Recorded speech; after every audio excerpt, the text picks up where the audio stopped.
How to request a refund on Airfrance. Hello friends, welcome once again to another tutorial. In this tutorial, I'll teach you how you can request a refund on Airfrance. Alright, so requesting a refund on Airfrance is not difficult or far-fetched. It's a very simple process.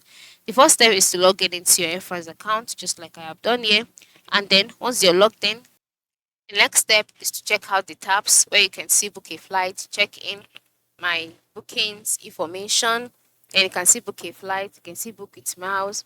Then the next step is to move to the top left corner of the screen where you can see three horizontal dashes.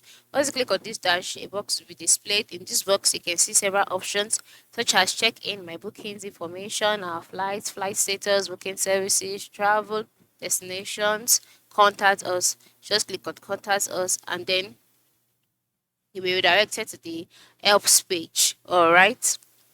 So just wait patiently for it to load.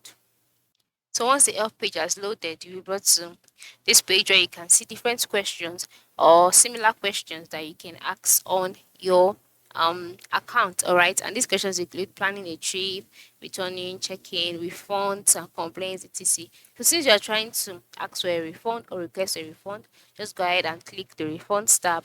After clicking on it, you can see different options available. Then you can now select the kind of refund you want. Do you want to request for a refund for your ticket or for flight or wherever? Just go ahead and click on the one that appeals to you. After clicking on it, for example, I clicked on refund for ticket. You can see an instruction be displayed on what you can do. And then you can see you can request for a voucher or return for your ticket by directly in my booking. So you can just click on this and then you'll be redirected to the page where you can now ask for your refund directly. So this is how you can request for a refund on Airfrance. Very, very simple and sure you try it out today. Thanks for watching and have a good day.